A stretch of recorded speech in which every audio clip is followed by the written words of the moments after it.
Gandang araw sa ating lahat mga kapatid. Dito ako sa likod ng bahay. Meron akong tanim na ubas. Sinubukan ko kung okay dito ang ubas sa atin. Pero dito sa likod bahay, tumubo naman siya. Actually, namunga na siya ng isang beses. Pero hindi masyado marami kasi hindi ko alam ang pagpapabunga nito. Pero ito pala ay pinopruning. Halimbawa ganito, walang bunga, ganito, pinuputol yan. Yan o, puputulin para magkabunga. Ayun, pinaputulan ko na yung iba kaya mayroon ng bunga. Ayun o, may bunga na. Kaya dito mga kaibigan, ang ating Panginoon ay, ang sabi niya, katulad din siya ng puno ng ubas. Diba? Vine. Kasi parang parang baging Kaya tayo, kung nakakabit tayo sa kanya, tayo ay magbubunga. Yun ang sabi ng Panginoon.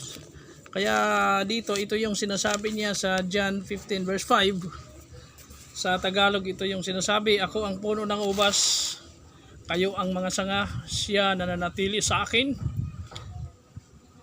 at ako sa kanya, at siya rin ang nagbubunga ng maraming bunga, sapagkat kung hiwalay sa akin, kayo ay walang anumang magagawa. Ito ay napakaganda, no? Sinabi ng Panginoon na siya yung puno ng ubas. Hinalimbawa niya ba tayo? At una-una yung mga apostol yung sinasabihan niya, nakakabit sa kanya, kaya daw kayo magkakabunga kung kayo nakakabit. Hindi pa pinutol. Pero kung hindi tayo nakakabit sa Panginoong Yeshua, hindi tayo magbubunga sapagkat pinuputol niya yung mga sangang hindi nagbubunga. Kaya mga kaibigan, sa buhay natin bilang mananampalataya sa Panginoon, kailangan makita yung ating bunga. Ano yung ating mga bunga? Yun yung magagandang gawa natin. Yung sumusunod tayo sa kalooban ng Panginoon. Purely ang Panginoon lang yung ating sinasamba, wala nang iba. At huwag tayong mawili sa mga bagay dito sa sanlibutan, kasi itong mga bagay sa sanlibutan kuminsan ito ang nagpapalayo sa atin sa pagsunod sa kanyang kalooban.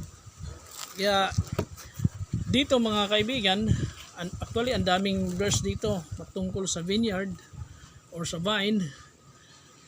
Pero sa isang verse na binasa natin, yung spiritual na kalalagayan natin sa Panginoon, kailangan tayo ay nakakabit sa puno ng ubas. At siya yung tinatawag na ubas. Yung bunga natin, tandaan natin yung bunga natin, yung ating bunga ng ating mga labi, yun yung pagpupuri sa Kanya. At ang bunga ng ating mga gawa, yung mga gawaing pagsunod sa kanyang kalooban at mga paglilingkod sa kanya. Magandang umaga at magandang araw sa ating lahat mga kaibigan at mga kapatid, sa inyong pagsubaybay sa munting channel kong ito. At tayo ay nagpapahayag, nagpapalaganap ng magandang balita sa ikaliligtas ng bawat isa sa atin. Kailangan nakakabit tayo sa ating Panginoong Yeshua Messiah. Magandang araw sa ating lahat.